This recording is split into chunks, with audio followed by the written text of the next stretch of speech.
1947 एक ऐसा साल जिसने पूरे साउथ एशिया का फ्यूचर बदल दिया। एक देश आजाद हुआ, उसी पल जन्म हुआ दूसरे देश का। ये सिर्फ एक पॉलिटिकल डिसीजन नहीं था, यहाँ था हिस्ट्री का सबसे बड़ा माइग्रेशन और एक ऐसी ट्रेजेडी जिसमें लाखों लोगों ने अपनी जान और घर खो दिए। यह कहानी है इंडिया और पाकिस्तान के विभाजन की। नमस्कार दोस्तों, स्वागत आपका जानी डॉग पर, जहाँ हिस्ट्री के बड़े राज सिंपल शब्दों में समझाए जाते। आज हम बात करेंगे इंडिया पाकिस्तान विभाजन की। 18th सेंचुरी से लेकर 20th सेंचुरी तक इंडिया सब कंटिनेंट पर रूल करता था। ब्रिटिश पॉलिसी ने इंडिया की इकोनॉमी और पॉलिटिक्स को कंट्रोल किया। नेशनलिज्म का राइज हुआ और फ्रीडम मूवमेंट के दौरान दो बड़े ग्रुप पॉलिटिक्स के सामने आए, इंडियन नेशनल कांग्रेस और ऑल इंडिया मुस्लिम लीग। एक यूनाइटेड इंडिया चलता था, दूसरा मुस्लिम के लिए अलग होमलैंड की डिमांड कर रहा था। फ्रीडम के दौरान कई बड़े लीडर उभर कर सामने आए। महात्मा गांधी यूनिटी और नॉन वायलेंस के सपोर्ट में थे। जवाहरलाल नेहरू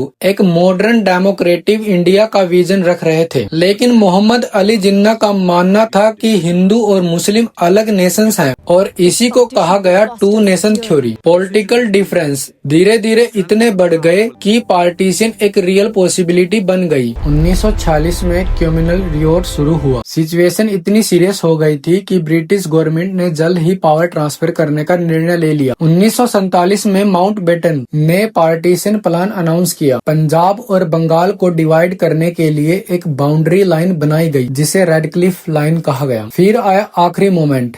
14 अगस्त 1947 को पाकिस्तान बना और 15 अगस्त 1947 को इंडिया आजाद हुआ। पार्टीशन के तुरंत बाद हिस्ट्री का सबसे बड़ा माइग्रेशन शुरू हुआ। लगभग 1.5 करोड़ लोगों ने बॉर्डर क्रॉस किया।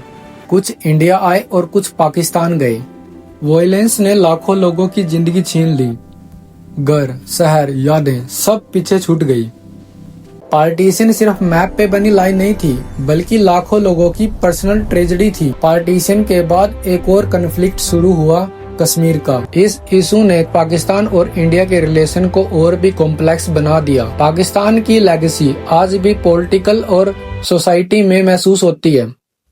इंडिया और पाकिस्तान का विभाजन एक हिस्ट्रिकल इवेंट ही नहीं, ये एक इमोशनल मेमोरी भी है जो आज भी फैमिली, कहानी और हिस्ट्री की बुक में जिंदा है। ये हमें याद दिलाता है कि पॉलिटिकल डिसीजन आम बंदों पर ज्यादा असर करता है। आपको वीडियो इन्फॉर्मेटिव लगी है तो वीडियो को लाइक करें, चैनल को सब्सक्राइब करें।